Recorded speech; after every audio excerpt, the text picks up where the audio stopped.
Yes, it is. All righty. So, oh, did I skip over? Okay, so Janae will take us through a Kahoot, but real quick, just to let you know what we've got going on. We've got a really special guest lecturer who's going to join us. We're going to do application. That'll be the majority of what we're doing today. So I'm going to really try to hold us to a 1:45 start time of that. So let's try to, again, get on our Kahoot as soon as possible. Again, I know that some people's internet is going in and out, and I know that you can't handle, or whatever word I'm trying to say, you can't, sorry, brain farts all day today. You can't control that. So just try to hop on as soon as you can when Janae starts. So we'll have plenty of time to talk about the one pager that you're going to have to do for next week, and you'll have time to practice in your groups. So Janae, take it away, please, with today's Kahoot.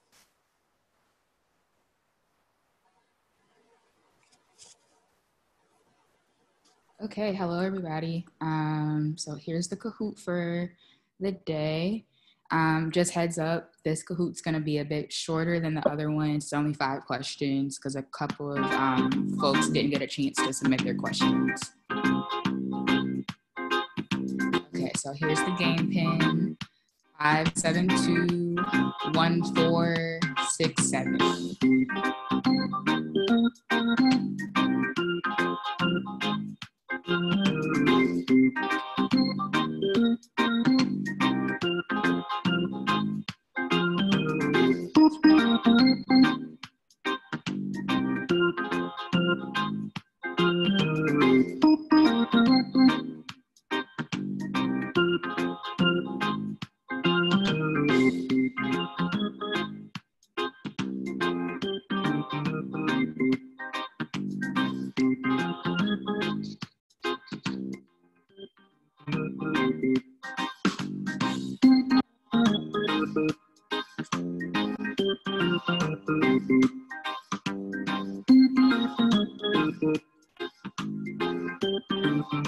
Janae, we can see your screen, just FYI.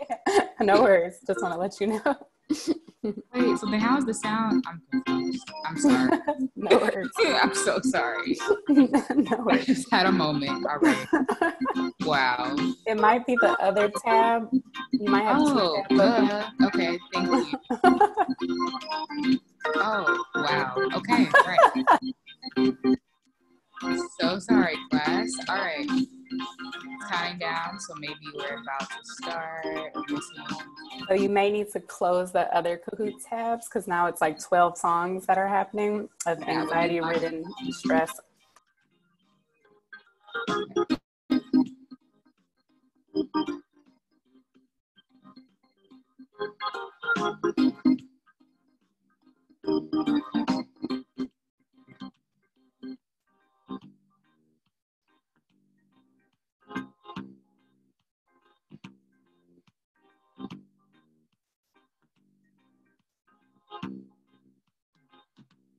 Okay.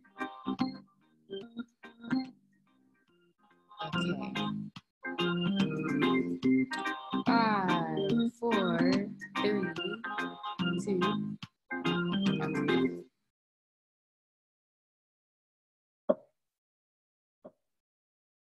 Cool.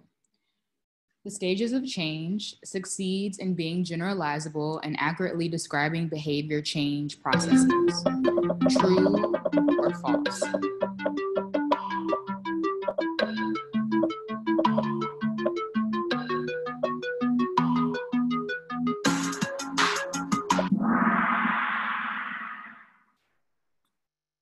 Okay.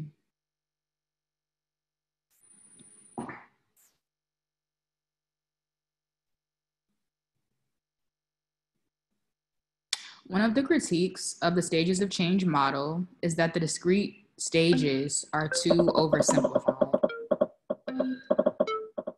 True or false? That was fast. Okay. All right, y'all. Good job.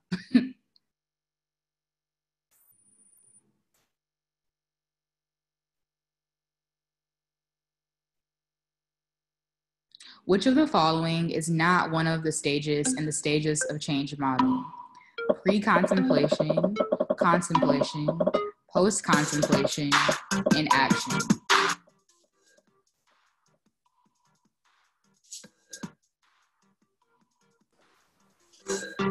cracking up at this one. This is hilarious to me for some reason.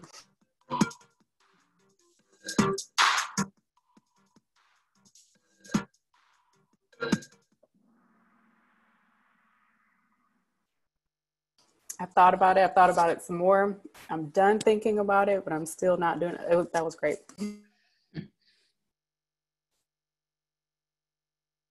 The stages of change model also addresses broader social and environmental determinants of behavior. True or false?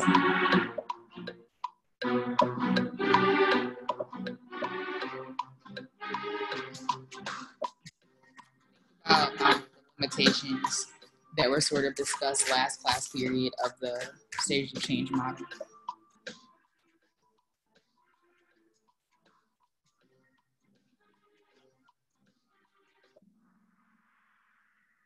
Mm-hmm.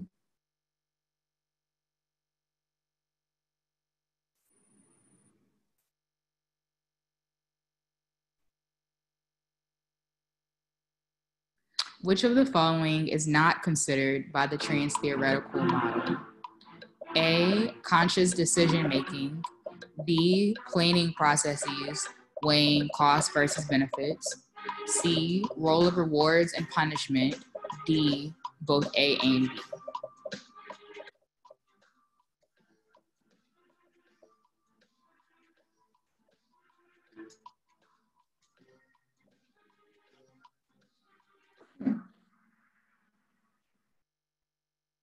Okay.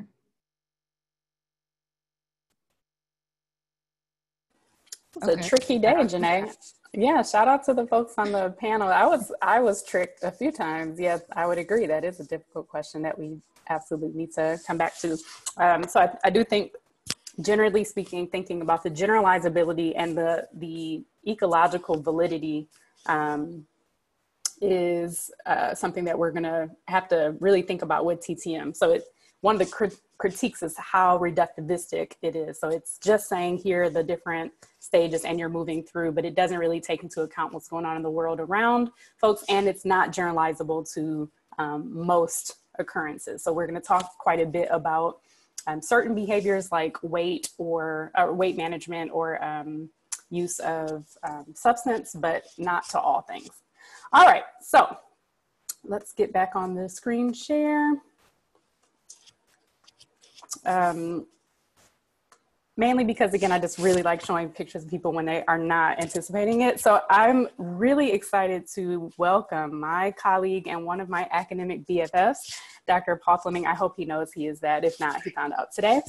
Would someone give me a score, please? So I've got a 44 on the table. Alex. Is that the...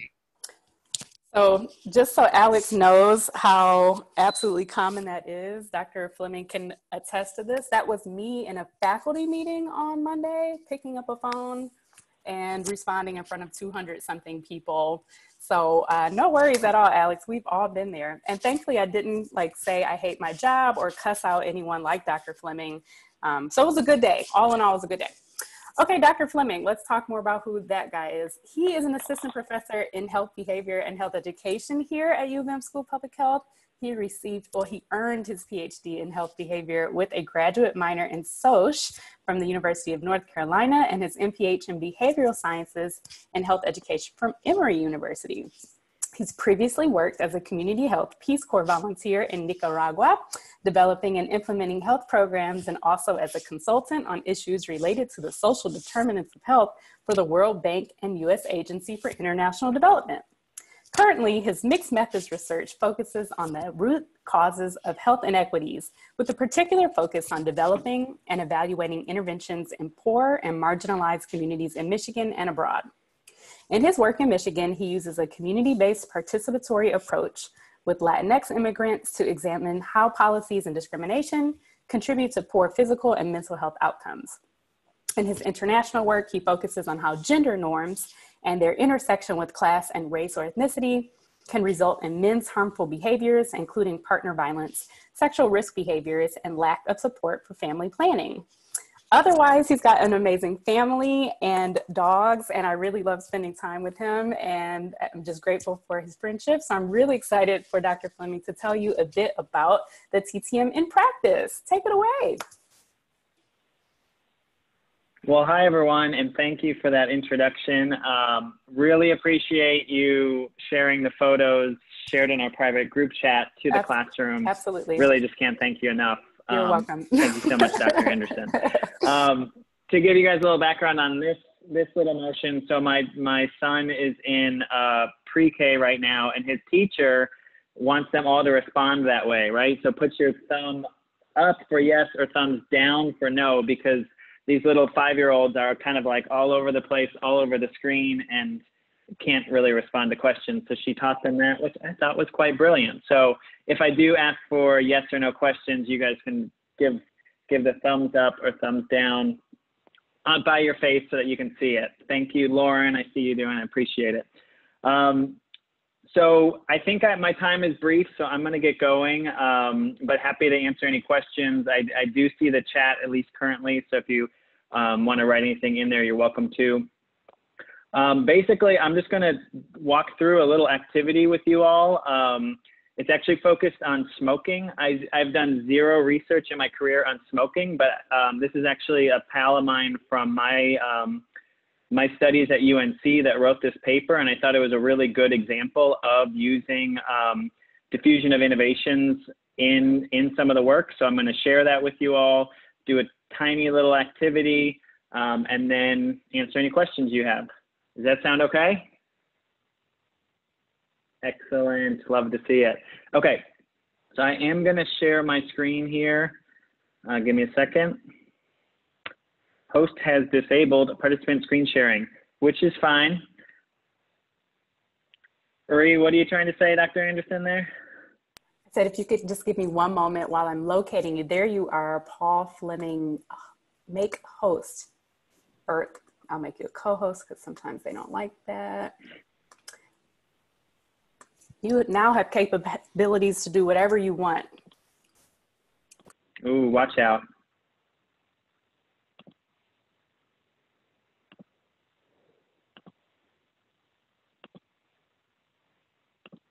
Okay, can I get a thumbs up on the face if you guys can see my screen?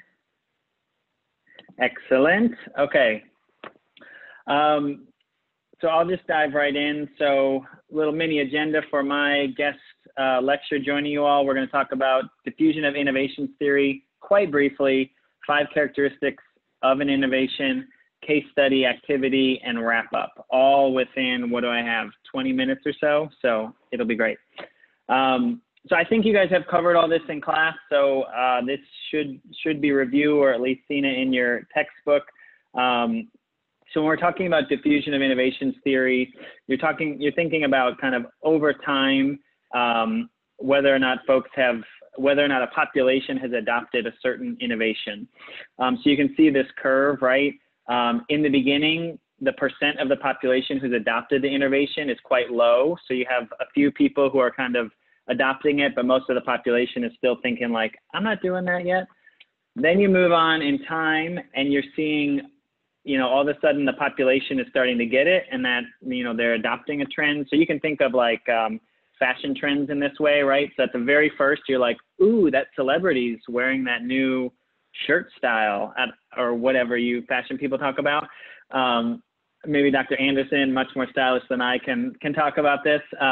But at first, right, you're seeing this new look and you're like, I don't even know what that is.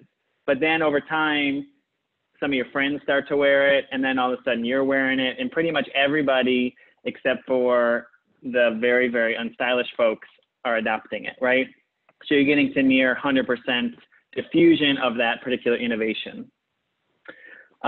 This particular theory, talks about several different things, but the speed of the diffusion, right? So when the innovation comes on the scene, which could be a new fashion trend, but in public health, we're often talking about an innovation in terms of like a new way to protect your health or a new policy that might work, right? And we're going to talk about a policy in just a second. So how that diffusion spreads across the population depends on the characteristics of the innovation, the characteristics of the individuals in that population, and then the environment or the social context within which it's all happening, right? So today we're just going to talk about the characteristics of the innovation, but it is important to note that when you're thinking about spread within a population, you are also thinking about the characteristics of individuals. Back to my fashion trend thing, right? You can imagine how among a certain population, that trend is going to spread like wildfire, right? If you're talking about social media influencers or something like that. But if you're talking about maybe nursing home residents, perhaps a new fashion style is not going to spread quite as rapidly. Not to disparage nursing home residents at all, but just thinking about how different populations, different innovations may spread differently. And then also the environment or the social context, right? In fact, the case study I'm talking about today occurs in 2007, which feels like ancient history at this point, right? So you can imagine if we're talking about diffusion of innovations in 2020, in the midst of a pandemic, in the midst of a reckoning, in the midst of y'all know everything else, this is going to look a lot different than it did in 2007, right? So really important to think about your environment and social context as well. All right, any questions? I'm realizing I can't see the chat, so maybe Janae or Dr. Anderson, if you can chime in if anybody's chatting questions. Sounds good. Okay, I'm going to keep going then.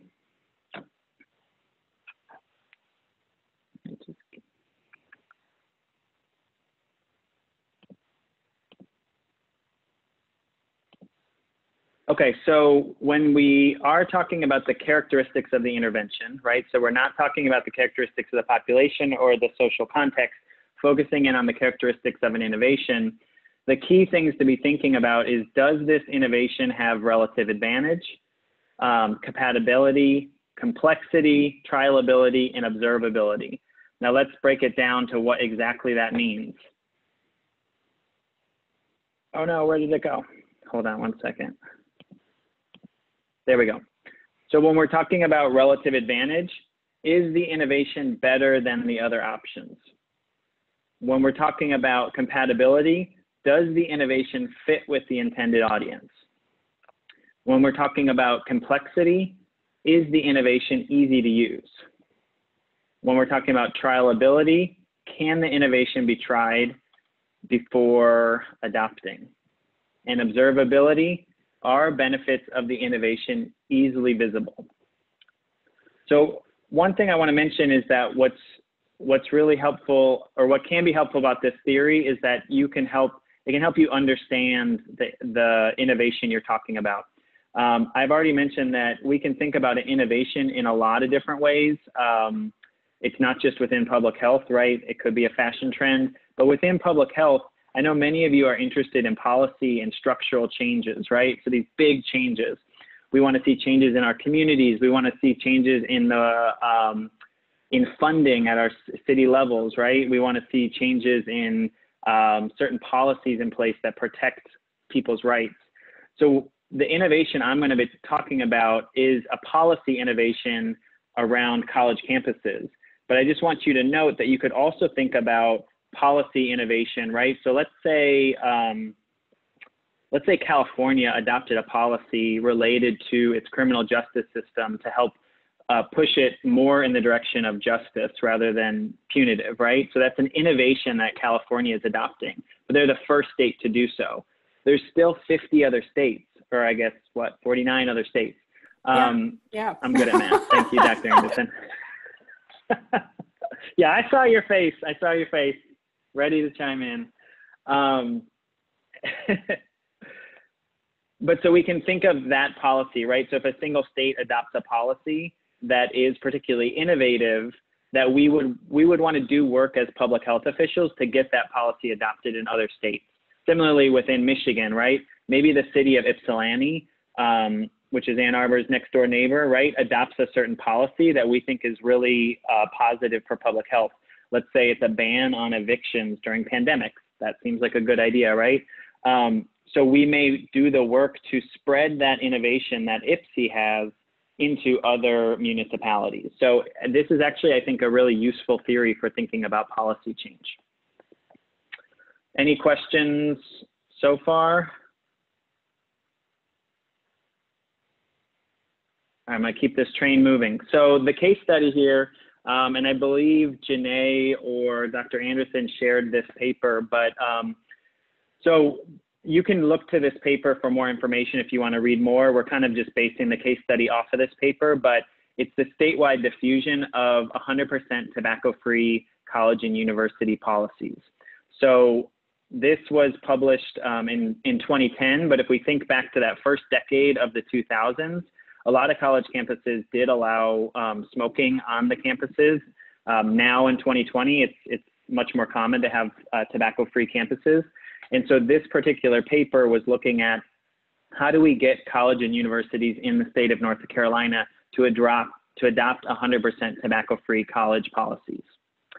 So I want you all, before we have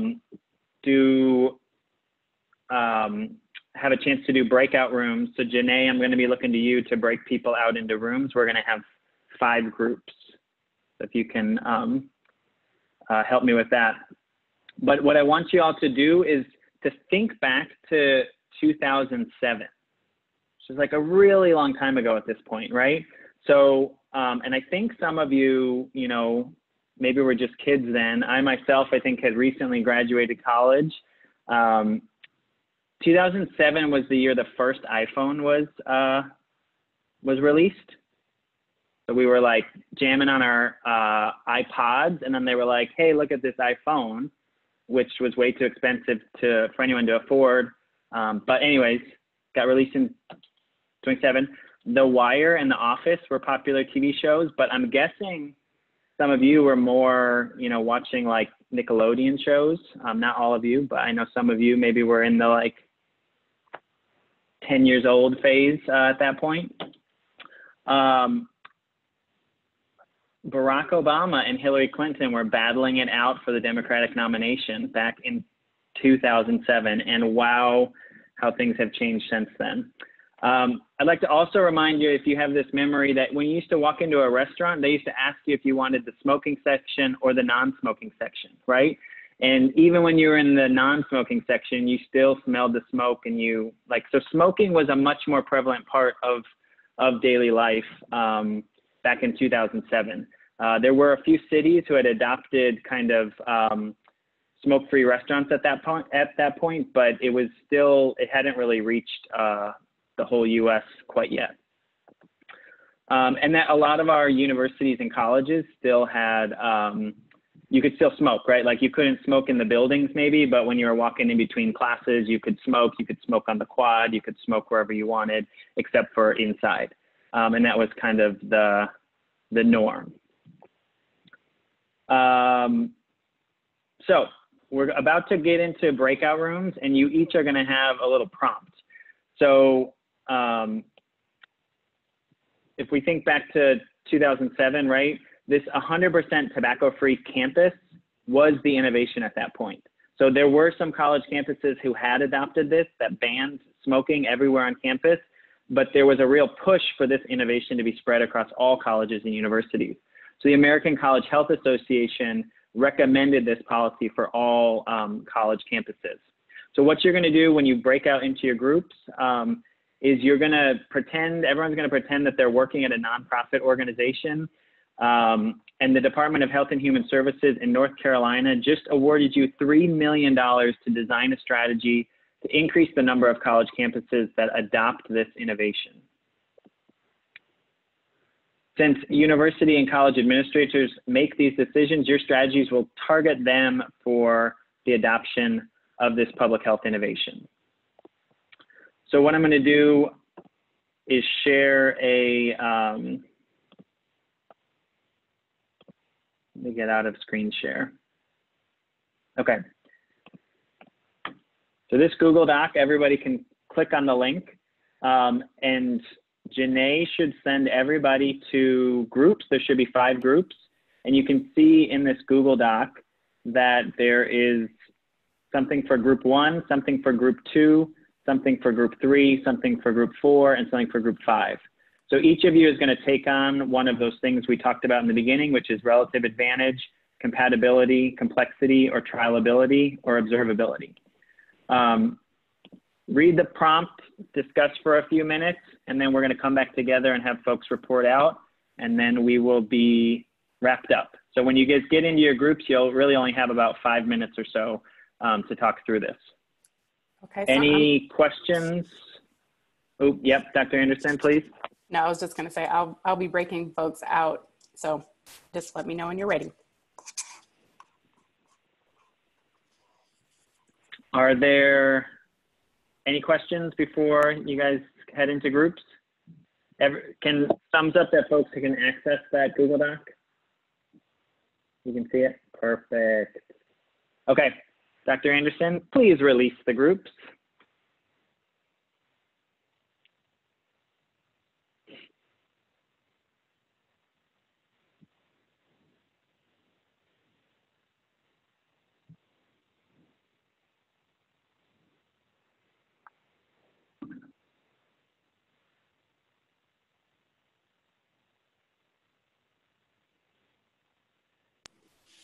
Hi, Dr. Fleming.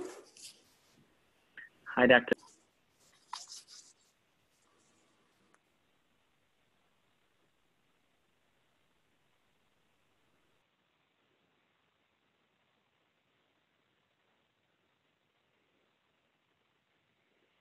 All right, I think we have most folks back, yeah? Okay, so that gave you a little bit of an opportunity to dig in with one of the kind of pieces of the theory and talk about it in your group of how this innovation, you might kind of make the case to somebody. And again, I want you to connect the dots that, you know, in a way, what you were trying to do is think about advocating to policymakers and decision makers to adopt a certain policy that would have a real impact on the environment. And you can obviously, you know, translate what you were doing in this case study to thinking about other types of policy advocacy that you might do in other areas beyond obviously just tobacco policy on campuses. So let's talk about what you guys discussed. So can I get a representative from group 1 to share, just to remind us kind of what you were talking about, and then what, I think you guys were relative advantage, and tell us what you discussed. Yeah, so SARS relative advantage asked to, administrators said they'd prefer just putting up posters instead of that say smoking is harmful, rather than making a policy that you can't smoke on campus. And so we talked about for the relative advantage, we discussed how actually making maybe presenting administrators with other universities who've done something similar to show that, like, look, this is a more effective tactic. But also we talked about how, like, doing an ad campaign is gonna probably cost more money as far as, you know, as far as having to have somebody who's going to put together the ads, having, you know, people who can put up the posters, maybe swapping them out regularly. If you want, you know, a broader reach, there's possibility that you have to, like, maybe rent space or something for putting up these ad campaigns. Whereas if you just make the campus like a smoke-free campus, then it's even possibly going to make money. If you're having like fines for people who smoke on campus, then, you know, you have kind of almost a revenue. So kind of looking at it, trying to appeal to a financial end of it, in addition to its actual efficacy. Yeah, thank you so much.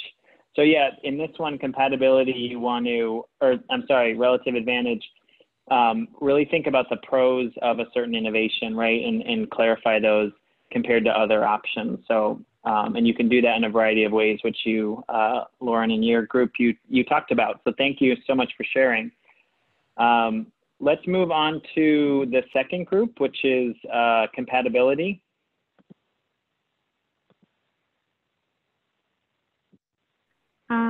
Sorry, I can go. My camera like doesn't work, but I'm gonna try my best. Basically, we talked about like we talked about like how the research, scholarship, and creativity like would align with their campus. So for research, we said that like they would be like the first if this was in 2007, they would be like one of the first like campuses to do this. So that could be like even trying to do this could be like a research opportunity for the professors there, and it could like make their university like stand out as like a high-end like research institution. And then in terms of scholarship, I was thinking more along the lines of like I know certain like federal laws, like if students are caught on campus with cannabis or like marijuana or whatever, like that interferes with like federal funding and et cetera, et cetera. So maybe like the state would be more willing to donate more like scholarship money to that school to help students fund their education, which would be like a benefit to them.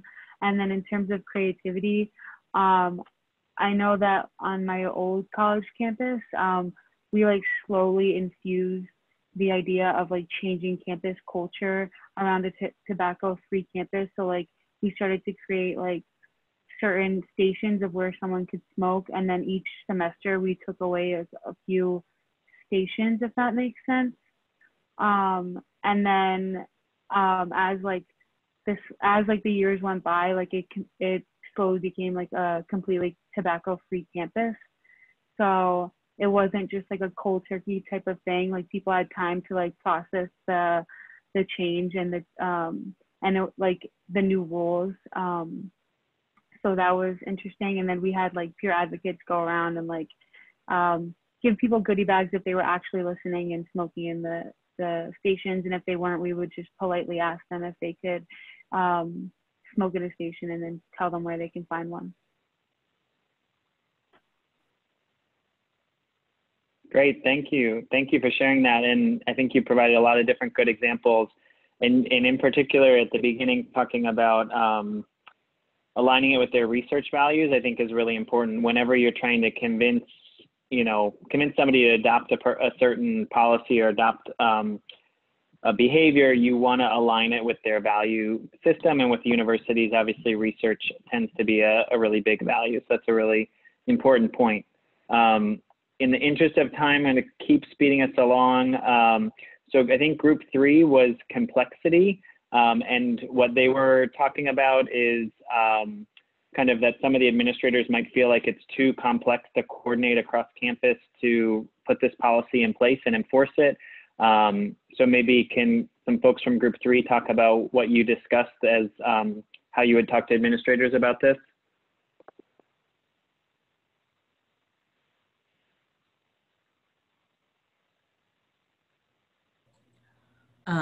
So we talked about utilizing maybe some sort of like task force or already existing systems that are in place on campus to kind of then work with the administrators to help kind of enforce and adopt these policies. So that way the responsibility wasn't already on them. And then they were able to kind of, just utilize something that already exists and didn't have to work on creating a whole new plan. So that way it seems easier. And they're not as resistant. So we talked about maybe like utilizing something like campus security for better enforcement of, this no smoking policy on campus so that people are actually, facing repercussions or getting these warnings or things. And it would also, be more responsive, we felt like, than like if just a peer were to say something if you're smoking on campus. We also talked about maybe having like overarching department heads or something work with a couple different areas. So that way there's just a couple point people rather than having to talk to every department individually. So it just kind of streamlines it. And that would also kind of reduce the work for the administrator and the complexity of it. Yeah, great. Thank you for sharing that. So the real goal, if you're targeting this, is to reduce the complexity of somebody deciding, okay, let's go tobacco free, which you have some really good ideas for how to do that. So group 4 focused on trialability. So what they were responding to is the idea that administrators might feel like it's too risky to adopt because some members of the campus community might be mad about a 100% tobacco-free campus. So group 4, how did you think you might overcome that? We kind of talked about a phased approach. So you could say like, you can't smoke in like the academic buildings. And then after a certain period of time, okay, you can't smoke in any of the buildings. And after a period of time, okay, now you can't smoke within 20 feet of any of the buildings. And over the course of time, like trialing it in each of these situations and then moving forward. Yep, that's great. So thinking about how to break it down into smaller pieces can be a really effective way to advocate for a certain change. Makes it a little bit easier. And then the 5th group was observability. So some of the college administrators maybe shared with you that they didn't think it would work on their particular campus. So group 5, do you want to share what you might do to help with helping administrators kind of see how this might work? So we talked about many things, but like one thing in particular is like maybe asking UHS to send out a survey to see like actually how many people on campus do smoke to get an idea of the numbers. And then also like once you implement like the signage of saying like, okay, tobacco-free campus, to see if actually like the pollution, for example, with like cigarette butts, like if there's going to be, if you see a lot on the floor still, or if they're properly disposed of. And then like seeing if, for example, like if you have like a sign that says smoke-free campus, but if people are actually still smoking in front of it, how like that works. And then another thing is, so, and then in U of M specifically, like defining what on campus and off campus is like very tricky because like, you know, we're so integrated with the city. So that also poses like a little bit of a problem. So maybe like actually talking to like the businesses around campus to see if they will start implementing like a smoke-free area, just so it could be all inclusive with campus.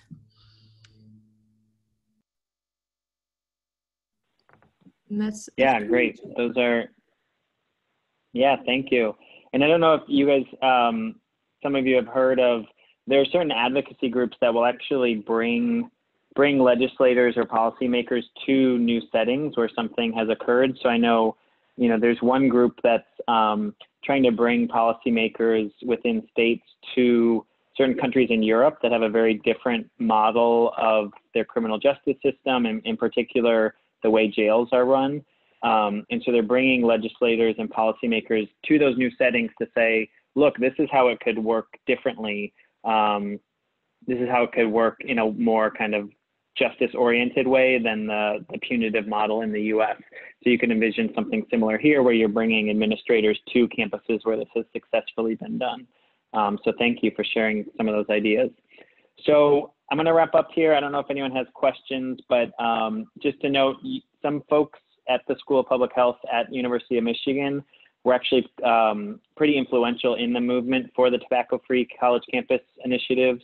And the tobacco-free campus policy at U of M was adopted on July 1st, 2011. So it's been in place for almost 10 years now. I'm going to close there. I don't know if there's any questions. I know I went a little bit over time, so also welcome to just kick me out, Dr. Anderson, if that's what's needed.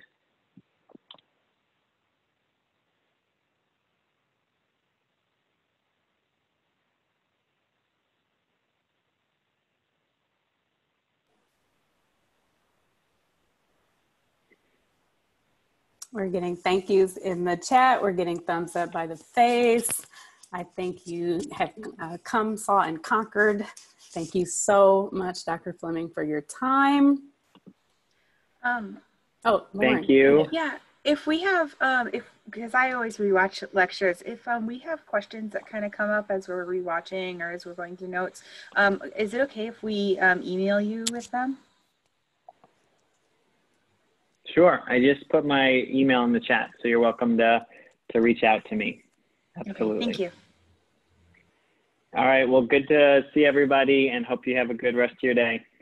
Thanks so much, Dr. Fleming. Have a great day. Yep. Bye. All right. All righty.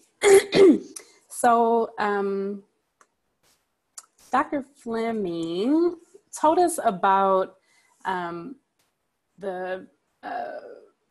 how we innovate, how we diffuse a concept from a nugget all the way to its final adoption. So not the exact same as the trans-theoretical model or stage of change, but it gives us an idea of from inception, right? So similarly in that if we are just considering something, if it's in front of us and we don't really know what it's looking like, what it takes from inception to implementation. So that practical experience that you had was able to get you to think about what it would take to build up gradually. And I think you all did a fantastic job implementing some of those policies at the university. So great work. I'm going to breeze through these quickly, and I'm going to essentially just show you an idea of what an intervention for the trans-theoretical model might look like before we get to your own interventions on how to increase mask wearing through TTM. So if we're thinking about an intervention that received computer-generated tailored reports for up to 3 behaviors at each time point, some folks were being randomized to reducing dietary fat to 30% of calories and calorie reduction of 500 calories per day. Some were working toward at least 30 minutes of moderate exercise 5 days per week, and some were being randomized to using healthy strategies rather than eating to cope. The point of what I'm going to show you is what the difference is of being further along the trans-theoretical model. So again, from pre-contemplation all the way toward like a maintenance model, the thought is that the further along we get you, the more you're going to adopt that behavior and the more likely you're going to keep that behavior going. So here's some of the data supporting that from this intervention that has 3 randomized groups, or behaviors rather. I'm going to skip past that for just a bit. So the report tells us that, let me skip that. These are all elements of the intervention. We won't have time today to get into it, but essentially reports and mailings were utilized. And here's some of the outcomes that we saw. So in the blue section to the left, you're gonna see some outcomes. And the basic point is that in this graph as an example, and you know I would traditionally say that I don't know how to interpret this, but I wanna move along quickly for you. So the first thing that I do is always get a sense of what the heck is this figure depicting. So we know by reading the figure caption, we're looking at emotional distress, treatment success by group. So the red is the treatment group here and the blue is the control group. So for the group that received those 3 different types of behaviors that we read off on the prior slide, were they able to continue having success in emotional distress over time? So if you take a look at baseline, which is when everybody starts the intervention. So everybody is going to be at the same rate of success, that's a 0%. Over time, you see that the group in red, which is the treatment group, is having better emotional distress outcomes. So at a rate of maybe 45% or so relative to their control group counterparts at about a rate of 25% or so. That is maintained over time. So even though the gap is not as big at 12 months, you still see some sort of gap at 12 months and you still see a gap at 24 months. And what's important here is that even though the blue group or the control group continued to grow at 12 months or a year after this study, they then started to dip by 2 years after the study. But the group that was able to maintain an action or maintenance of this behavior because of the intervention was able to keep that level at 2 years after the intervention. So that is to say, if we can get people to engage in these behaviors, if we can teach them skills, processes to get them moving in this behavior, and again, in this case, this is with respect to eating, then they can show success even through action or maintenance, up to 2 years. That's essentially what this graph is saying. And not only is this graph saying it, all the ones that we're going to continue to show, and you're going to see a similar pattern across healthy eating, exercise treatment, 5 servings of fruits and vegetables, weight loss. So this is the opposite because it's about losing rather than adopting or gaining a behavior, but it's the same principle.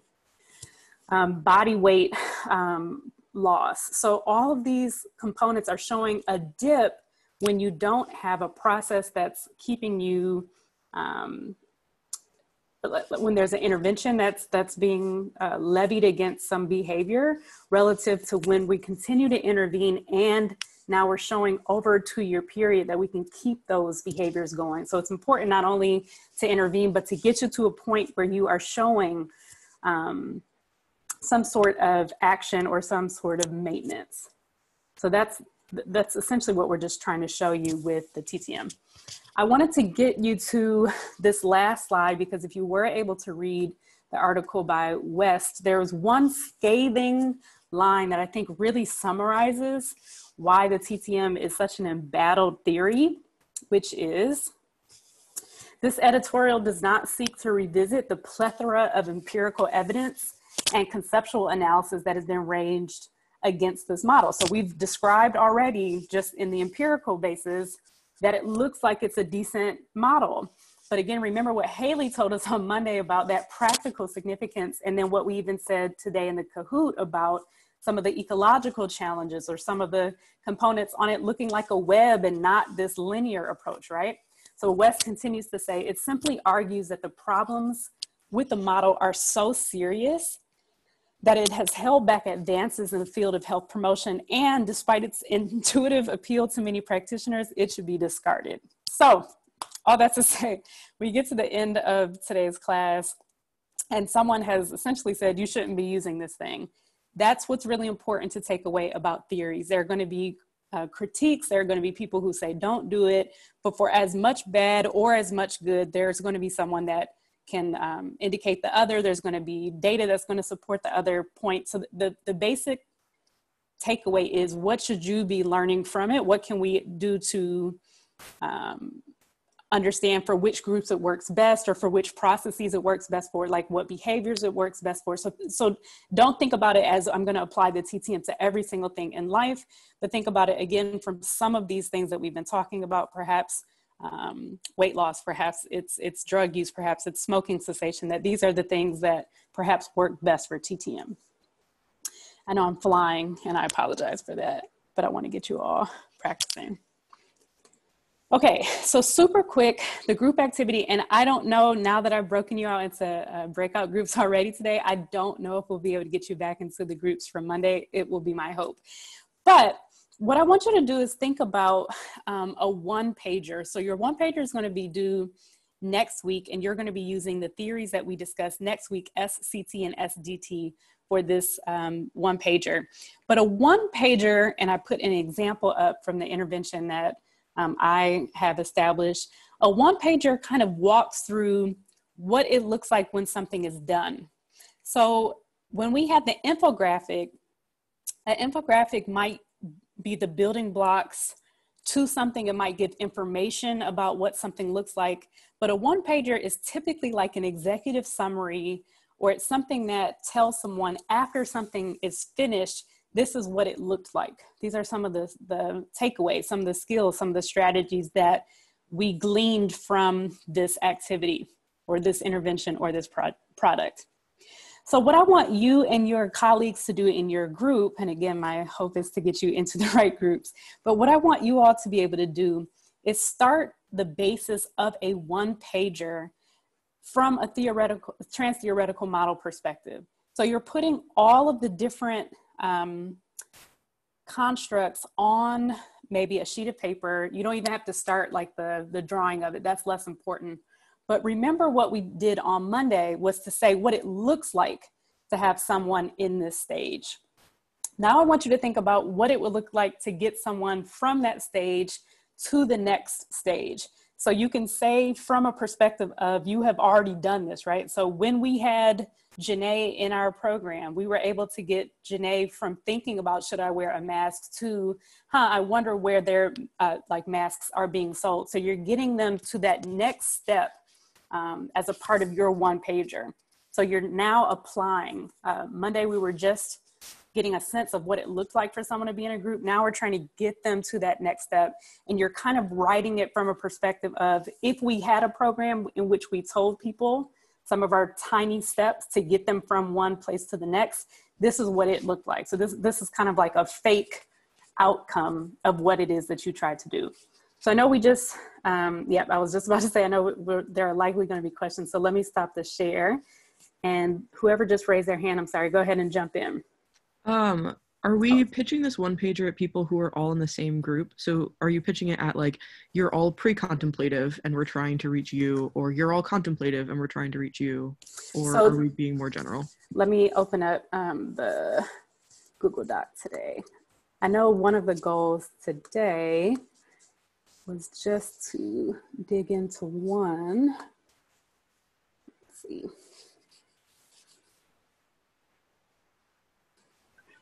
But then for the assignment, we have to do all, like, right. Going So through this. yeah, so for the assignment, you would want to essentially, and I'm sorry, my computer is taking its time pulling it up. For the assignment, you would essentially say, so Alex, to your first question, you would, for the assignment due next week, you would want to say, those in the pre-contemplation stage that we were able to, talk to or get to move, they indicated this. And then those in the contemplation. So you would want to talk about all 5 next week. Today, just to get your feet wet, do at least one with your group. So pick at least one stage, take a look at the strategy that's on the Google Doc for today's class 2, and take a look at the strategy that they were using, and try to talk about what it would look like in your program for you to move people from pre-contemplation to that next stage of contemplation. Does that make sense, folks? I have a few head shakes. I'm not convinced. So what would make this a bit more clear? How can I clarify what the heck I'm asking you to do today? Bailey, I see you smiling, so you have to talk to me. What's up? How can I clarify? I think I'm just, I guess, trying to think about the content that we would put on it. So then in my brain, I'm thinking that we have like one category and then a mechanism to move, or an intervention to move from one stage to the next, and then another category. And then, so that's kind of how we should break down the assignment.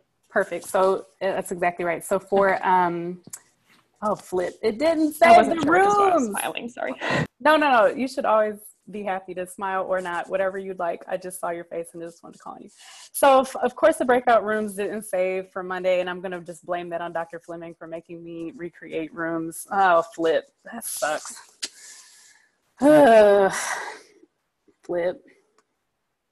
The goal was for you to have looked at the things that you had written down on Monday and get a chance of saying, this person who's in pre-contemplation is doing this behavior, right? So they're not even looking at the stats. They're not watching the news. They're not doing any of that stuff.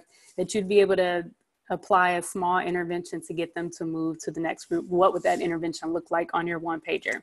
I'm going to do my best to recreate this. It's not going to be perfect, but I essentially did alphabetical order for most of you. So hopefully we'll get you back in the same-ish group, but I'm only the messenger. So let's try this.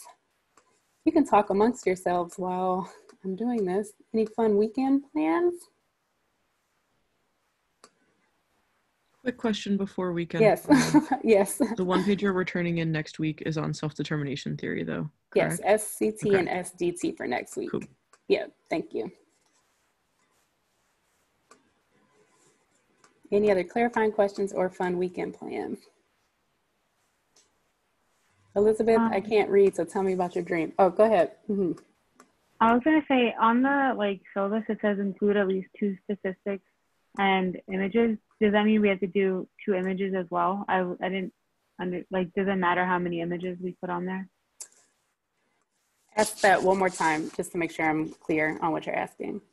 Like basically, does it matter how many images we use, like whether it's 1 or 3, or because it said 2 statistics and 1 image, like on the syllabus.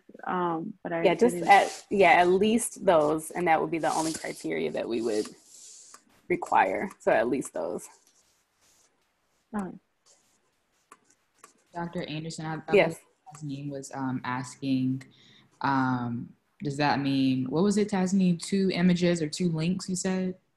Because the syllabus said like it requires 2 statistics and images, but I wasn't clear on the wording. I didn't know if you needed exactly 2 images, or does it matter the number of images we use? Yeah, so I would say at least those, but as long as it's not like all images, so that there's some text, I would say that would go against you if you went overboard, but at least 2 just to demonstrate that you're following that direction. Okay, so you want 2 images. Basically. Yep. All right, thank you. Okay. Is there an example of this assignment? Like something that we could look at in order to like kind of like base ours off of? Yep. So on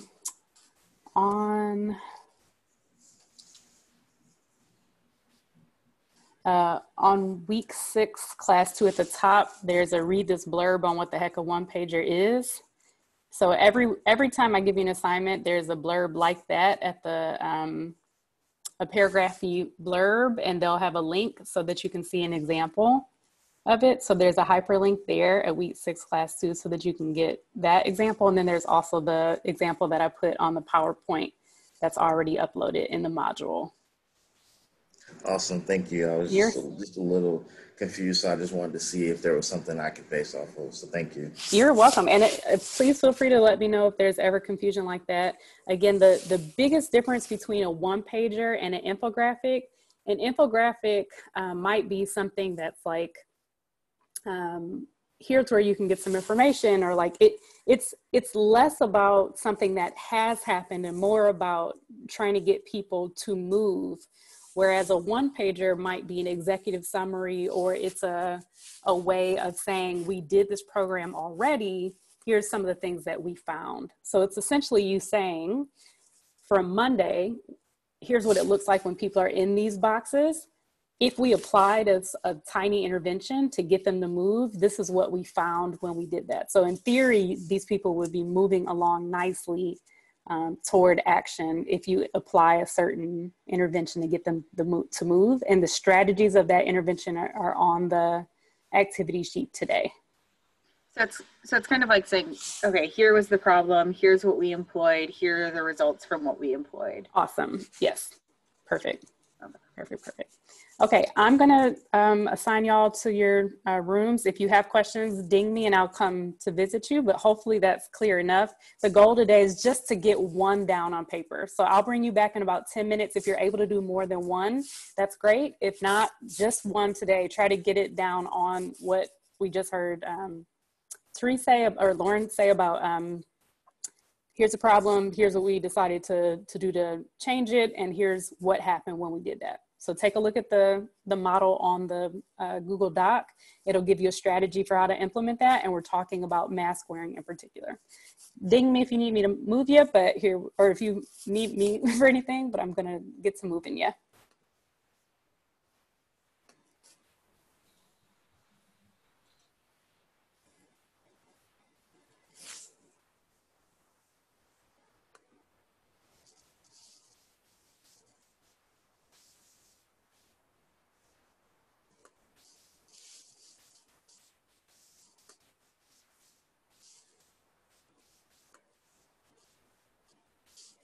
Ramonda, not again. Again? This always happens to me. Why are you trying to break me? And then Zoe, this is happening to you? I'm not sure why. I remember your name did not pop up. Yeah, let's see. How do we get you moving?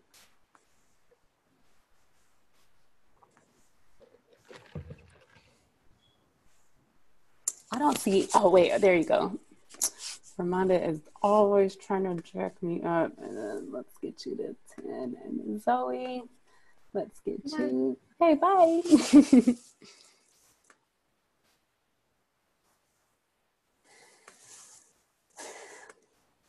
Okay, that was a little more complicated today, so I will learn some of the better ways of explaining that, hopefully. Yeah, I'm still confused about this breakout room thing. I wish I could see it on my end. That is so odd. It's good to know. And then I read all those articles, but then you said the box wasn't even there to upload. It was like shaded out. It was like grayed, which was odd. And it could have been because I was trying to do it while Zoom was on, so maybe I needed to have done it before. But I guess the point is I'll take a look, but it wouldn't have served me to try to do it afterwards. But I'll try to do it now to get a sense. But yeah, that was odd. Yeah, it's weird. I do wonder if we didn't break out from Paul's, if it would have saved. So I was almost going to say like, no, I'm not going to do it. But most people should be in about the same group. So hopefully it works well. Yeah, I think it may save unless you like change it, like change like the number of people that are allowed to be in groups. Otherwise, I think it just keeps the same thing up there. But I'm not quite sure about that either. I mean, Google. Well, more importantly, how was your TJ Maxx run this weekend? Oh, it was a bust. No. I noticed because of COVID, a lot of the stores don't have the same like inventory. Yes. And people just aren't like producing stuff. They expect people to go online, and I'm not a fan of online shopping. I like want to like see stuff and like touch it and feel it and figure out like whether or not I like it and like compare different options in person. But I did leave with a purse and a sweater. Just not what I came for. So, but it's what you must get at TJ Maxx. There's no question. It's what you must get. But I may try like Home Goods and the at home store. Cause I just do not want to buy anything or like home stuff online without like being able to see it in person. But if it's, I guess, like a decent site, like, I don't know, Crate and Barrel or like Target, where I know like the stuff is decent and I can like return it in person if needed, then sure. But we'll see. Yeah, I don't think there are too many home things. I'm just kind of looking, well, decorative home stuff. Yeah. I saw a painting like yours, but like it had like pink in it. And like I love pink, but that's just not what I was going for. I was just like, seriously? And like then it was like $250, and I was just like, ooh, this is not like this is not the color scheme that I was going for. But it was nice enough for the $250. But I was just like, first of all, this is not like, this is close, but like seriously, like seriously. $250. Yeah, wow. And TJ Maxx. That is really. They also had like Tory Burch shoes in there, and they had like a like really extensive like runway collection where they had like sweaters and jackets that were like $700. So I was just like, what kind of TJ Maxx? What? Literally never heard anything like this in my life. What? Wow. Yeah. Okay. Well, I'm sorry that it wasn't as I was thinking about you, and I was like, I wonder if she needs any help. I was like, no, I'll let her live her best life, and if she needs me, she'll let me know. Happy you got something.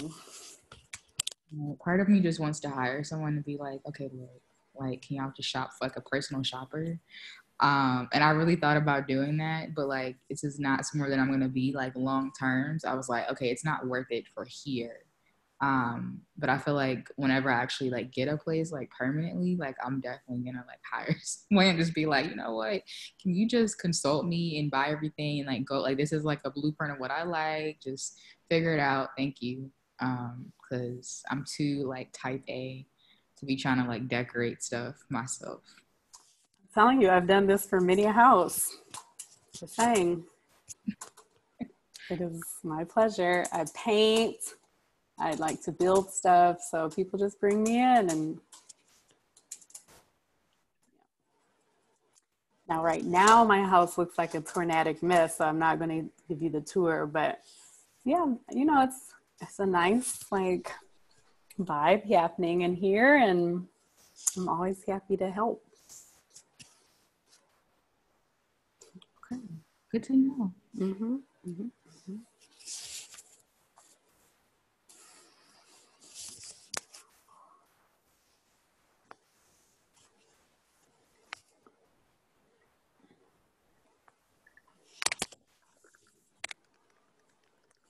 Oh, the breakout room thingy has a thingy.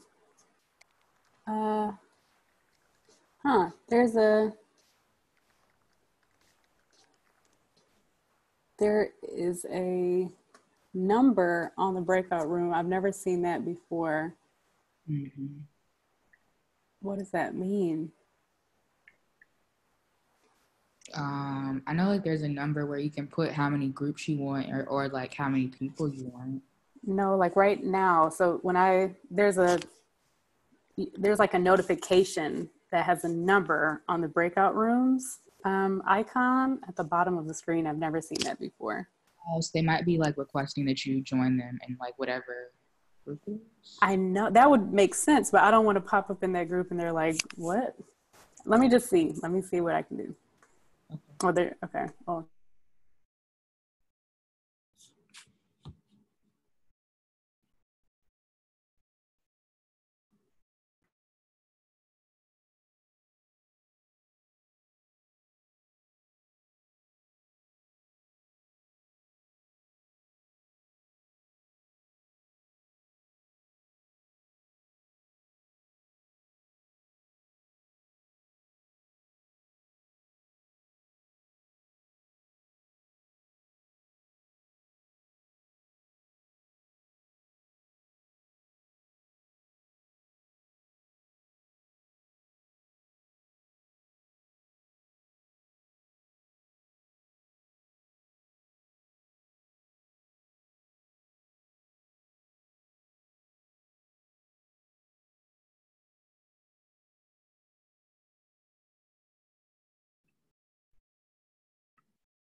They did not, in fact, meet me, so I don't know what that was. Okay.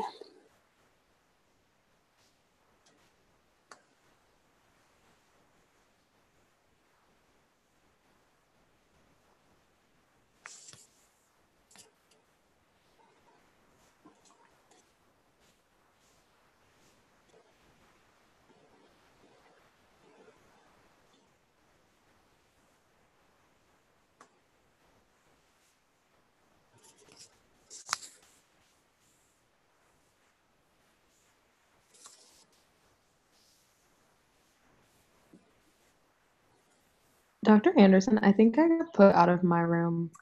Yeah.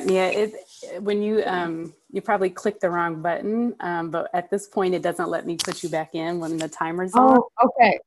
You get to hang out with me and Janae. That's pretty much it. And here's some more people joining us.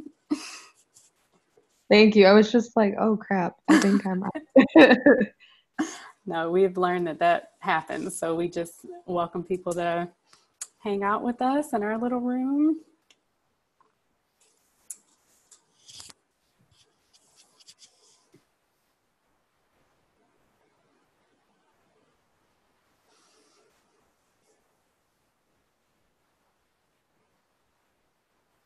Dr. Anderson, did you ever end up getting your truck that you wanted?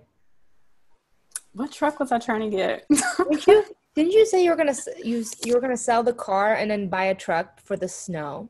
Yes. So I have my little rinky-dink Jeep. Well, let me not rinky-dink. I've got my big, strong, fantastic Jeep, but I want I'm a baller Jeep, and I haven't quite worked my way up to that level yet. So I'm thinking about it. Thank you for asking. I'm curious, you know. No, I know. But who needs anything in a global pandemic? I'd sit at home all the time. So, okay, great. I know everyone was working super hard. We have just a few minutes before we close out. Is there some team that wants to go that thinks they did a really great job that wants to tell me a bit about what it looked like? Maybe one or two volunteers.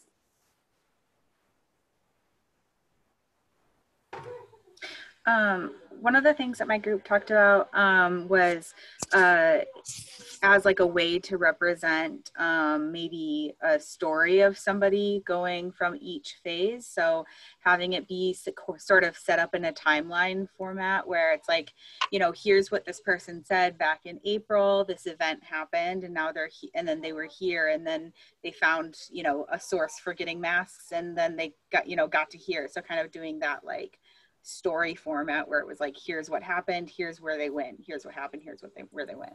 Awesome. I love that idea too, because of what it takes to have maintenance or the amount of time that it takes to go from one stage to the next. So I think that that's really helpful, especially with this theory. So great job, Lauren and crew. One other team, someone who hasn't spoken with me yet.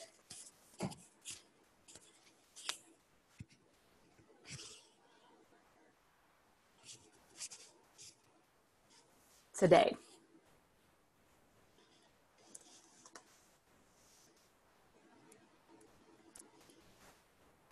I can go. Okay. Oh, okay. Nick, We are actually in the same group. Yeah, Nick and I are in the same group. Nick, you can go ahead. Okay. Yeah, the look got to me, so I'll go ahead and speak. Basically, we were talking about like moving from the preparation to the action stage when involved with mask wearing. So we were talking about like maybe giving like some instructions about how to properly wear your mask if you're like intimidated by not knowing, like, you know, a lot of people wear their masks underneath their nose. So, you know, just proper instructions where to get their masks. You know, there's a lot of free masks out there. So people might be like, oh, I don't want to pay any money for a mask. You know, it ain't gonna do that anyway. But if you link them to something free, you know what I'm saying? Why not go get it, right? That's right. And then what else are we talking about? Oh, I think those were like our two. Oh, and then I remember somebody in our group was talking about like having it with you at all times, because a lot of people, like, they'll go out and not even realize, like, right before they go in the store, like, oh my God, I don't have my mask. So like, we're talking about like easy, accessible places to have your mask, like in your backpack, your pocket, maybe on your keychain, different things like that. So That's what we talked about. That's awesome. And as you're saying that, Nicholas, some of the imagery that comes in my mind is like, if I had a peer or a buddy, right, who I was connected to and they were taking me through these stages, or like, even if well, truly what came to mind was like the, I don't even know the name of this thing, but when there's the ghost that takes you to Christmas past, present, future, like what, like I get what you're saying. Yeah, someone is showing you the pathway, or if you're connected to a buddy or a pal, and they can kind of show you what's going on. So that might be one of the strategies or the activities that someone might implement and might show in their one pager, like having a buddy or having someone that guides you through helps to move you through. And here's some of the statistics, here's some of the pictures, whatever it is that we're showing to indicate the success that our programming had for this person.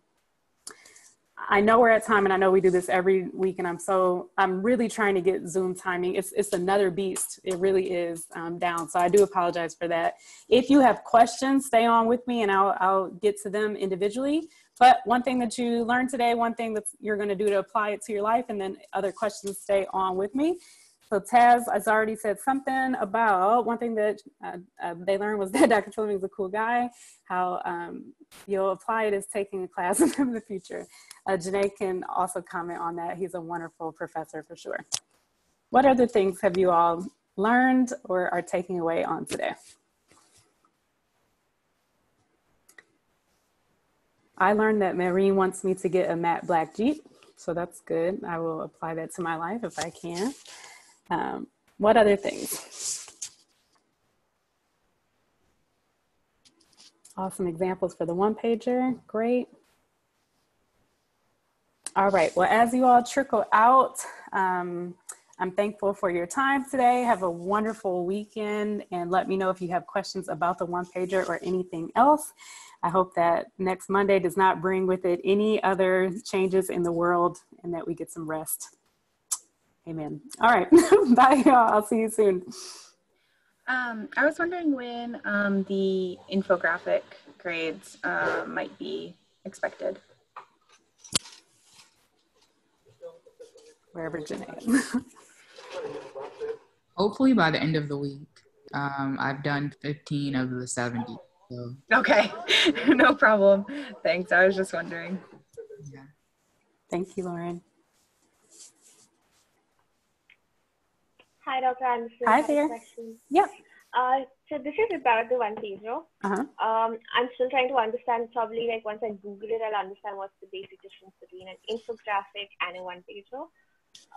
But basically, are we supposed to use images, or is it supposed to be like just like how you showed that as an example of how there were these blobs, and within those blobs there were just like certain things that said that what experts think, what people think, and it all got together. Like, so I'm a little confused on what it is.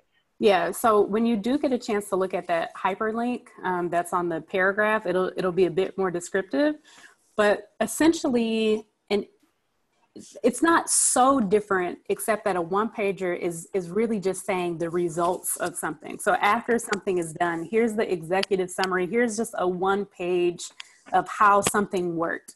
So in the case of the trans-theoretical model, if we had been doing something, an intervention on mask wearing for like a year, here's what it looked like when we took people from this group to that group, and what their behaviors looked like as it changed. So here's what we tried to do, right? Like Nick was just saying, make masks more accessible and free. So we did all that, and as a result, now 80% of the people that we tried to work with are doing that.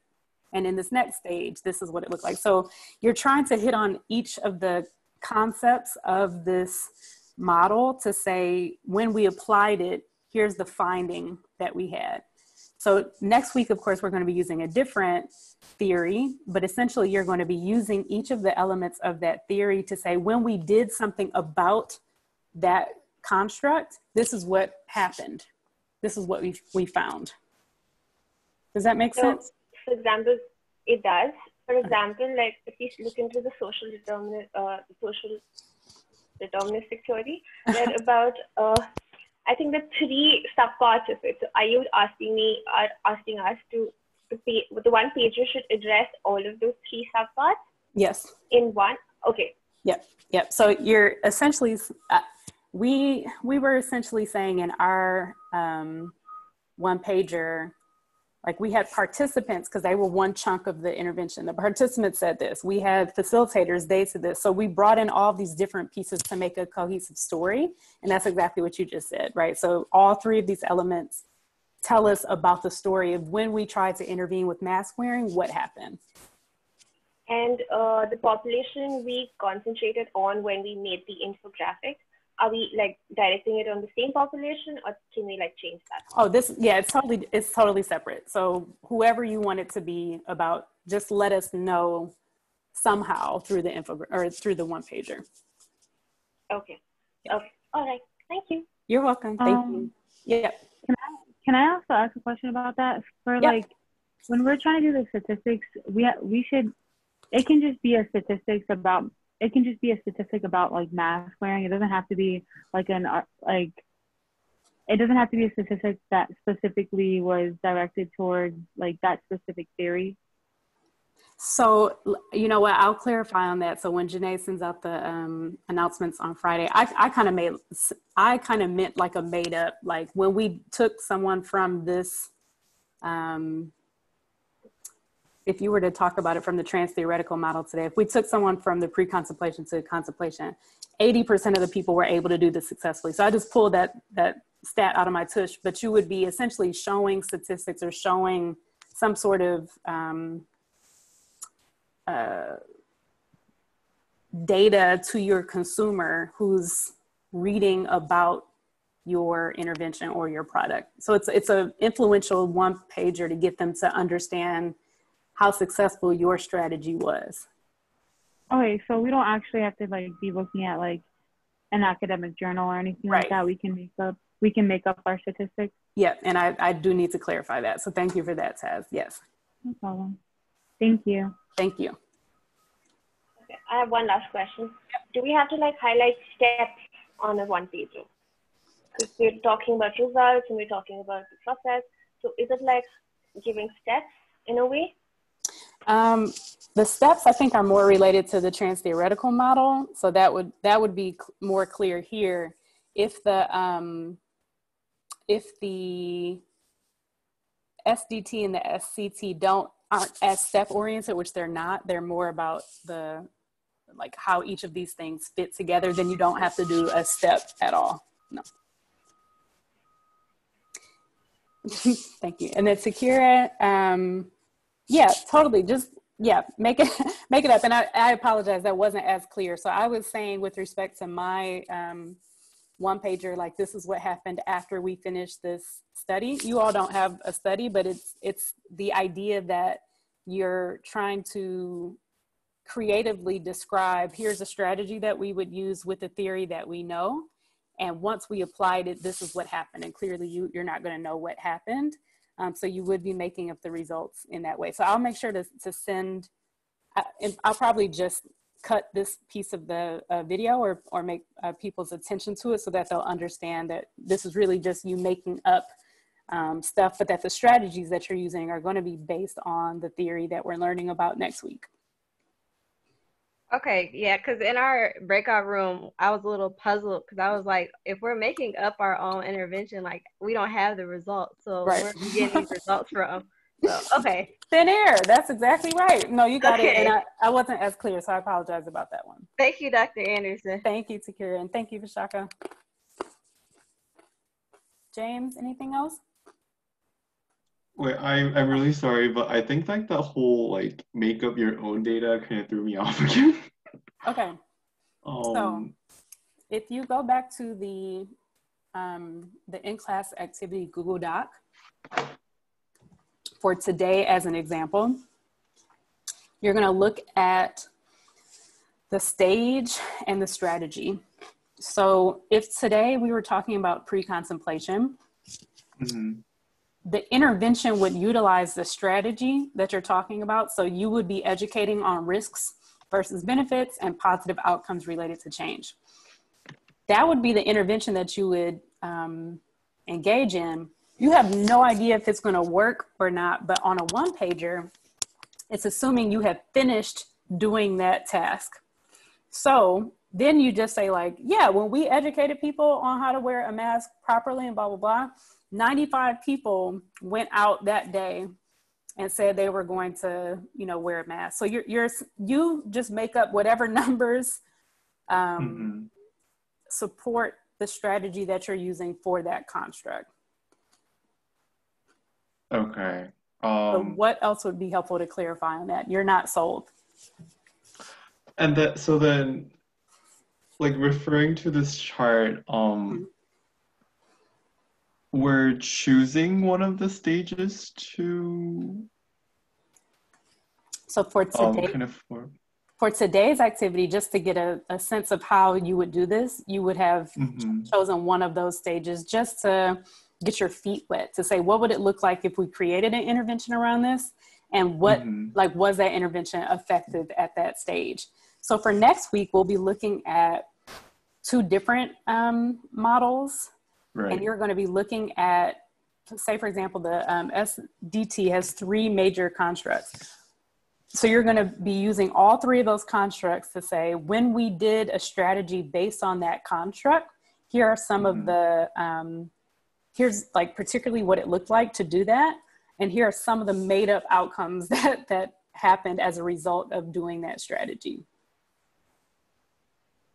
Okay. I think I might be able to understand a little better once I kind of like look over next week's reading and things to kind of, So right now, like the TT, and that's what makes this challenging, right? So like if I introduce this on Monday, there would only be a day to kind of flip around what it is that I'm asking you to do. So me telling you about the activity today is going to feel more confusing, but when you get a sense of what the theory is this weekend, when you read about it, and then on Monday when we introduce it in class, you'll say like, okay, here are the three different constructs that I need to speak about on this. So one is, oh gosh, you are putting me on the spot a little bit. Let's see if I can do this. Is it efficacy? What is the SDT one? Dr. Anderson, I don't remember either. I'm just like, Okay, 1 second. Hold on, James. I got you. All right. Okay, I knew, I was like, something about competence, autonomy. Okay, so next week is about motivation, right? So the thought is if there are 3 constructs that build into motivation, like autonomy, competence, and relatedness. Autonomy for next week might be with respect to mask wearing. You might say something along the lines of a demonstration of autonomy might be that without a group of people, someone is still willing to go about wearing a mask. Our intervention then is to not only ensure that folks hanging out in groups have masks, but like individuals do as well. So when we went up to people who we saw who were only by themselves, we wanted to make sure that they had masks. The next time we saw those same people come to the store, like come to their appointment or whatever, we noticed that 7 out of 10 of them still had on their mask. So you're just like getting at that certain construct of next week's theory to say what it is that you can do to change, to help someone realize that type of behavior like autonomy or competence, what you might do to help them get to that point. And then we're going to make up some statistics around when we did this, we saw this amount of people engage in that behavior the next time. Okay. Yeah. Okay. I think that's helpful. Yeah. Okay. I totally did not, you know, when I create stuff, I already know what's happening. And then when you all are like, I don't know what you're talking about, it's like, okay. So it's really helpful for me. So I will make sure that we get this video out to your classmates, and hopefully Monday, if you have more questions after we're done with our theory, please ask on Monday, please. Okay, will do. Okay, yeah. Thanks so much, James. Yep, thank you. Have a great weekend. You too. Take care. All right.